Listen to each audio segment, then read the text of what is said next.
यात तयार केलेल्या खताच्या वापरामुळे गुलाबाच्या झाडाची वाढ चांगली होऊन झाडाला भरपूर अशा कळ्या व फुले लागण्यासाठी ही मदत होणार आहे। गुलाबाच्या झाडाला भरपूर फुलांसाठी झाडाची छाटणी करणे हे आवश्यक असते, पण बऱ्याच वेळा झाडाची छाटणी केल्यानंतर त्याच्यावरती जे नवीन फुटवे येतात त्यांची वाढ ही चांगली होत नाही। फुटव्यावरती जे पाने आलेले असतात ती देखील फिकट रंगाची येतात। झाडावरती फुले देखील ही कमी प्रमाणामध्ये येतात आणि जी आलेली फुले आहेत त्यांचा आकार देखील हा छोटाच असतो। तर हे सर्व पोषक तत्वाची कमी असल्यामुळे हे होत असते।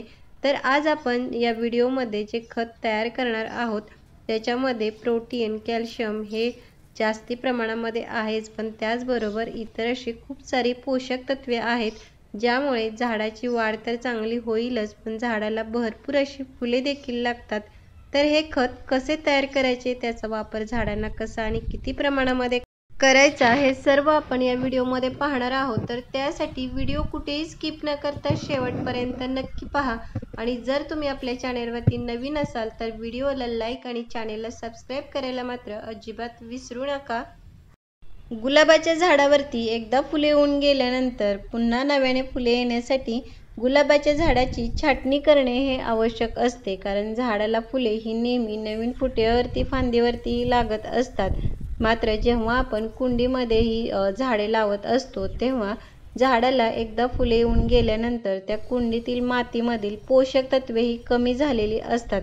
त्यामुळे या मातीमध्ये ही खताच्या माध्यमातून पोषक तत्वे झाडाला मिळणे हे आवश्यक असते, तरच झाडाची वाढ ही चांगली होते आणि झाडाला फुले देखील ही भरपूर लागतात। झाडाला पोषक तत्वाची कमी असल्यामुळे झाडांच्या मुळांची वाढ ही होत नाही आणि मुळांची वाढ न झाल्यामुळे झाडाची देखील ही वाढ ही होणार नाही। झाडावरती जेव्हा नवीन फुटवे येतात त्याच्यावरती जी कवळी पाने असतात किंवा कळ्या असतात त्याच्यावरती कीड देखील ही लवकर लागत असते। त्यामुळे सुरुवातीपासूनच झाडावरती एखादे घरगुती कीटकनाशक फवारणे हे देखील तितकेच आवश्यक असते, नाहीतर त्या फुटव्यावरती ही कीड लागते। कळ्यावरती देखील ही कीड लागल्यामुळे जी फुले उमलतात ती देखील ही अर्धवट कीड लागल्यासारखी ही दिसत असतात।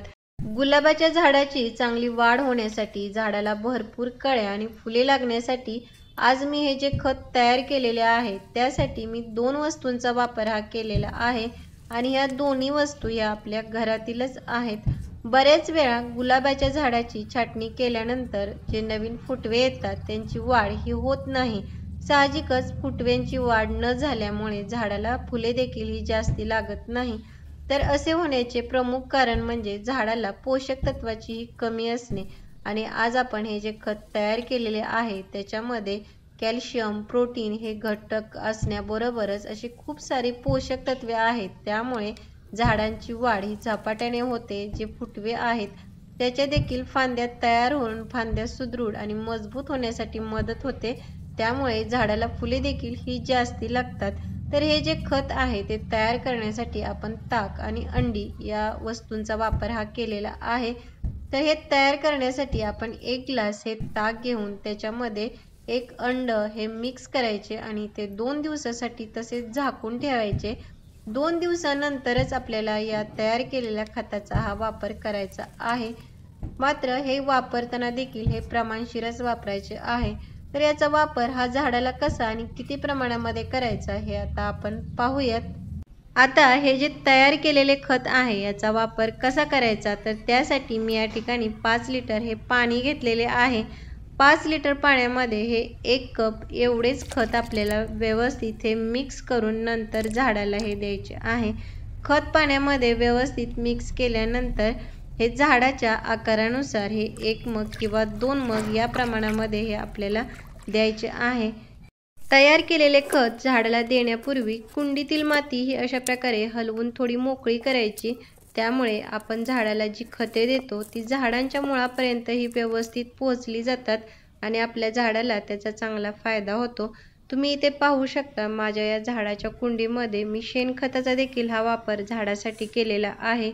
महिन्यातून एकदा इतर खताबरोबरच शेणखताचा देखील वापर करावा, कारण झाडांसाठी शेणखत हे अतिशय फायदेशीर असे आहे।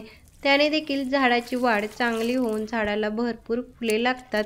आपण आज हे जे खत तयार केलेले आहे त्याचा तुम्ही झाडाच्या पानावरती देखील हा स्प्रे करू शकता, कारण या पाण्याच्या वापरामुळे झाडाची जी पाने आहेत ती हिरवीगार, चमकदार आणि तजेलदार होण्यासाठी ही मदत होत असते। तर अशा प्रकारे हे खत आपल्याला जास्ती वेळा न वापरता हे देखील महिन्यातून एकदाच याचा वापर करावा। तर कसा वाटला व्हिडिओ मला कमेंट बॉक्समध्ये नक्की सांगा। भेटूयात पुढील व्हिडिओमध्ये, तोपर्यंत बाय।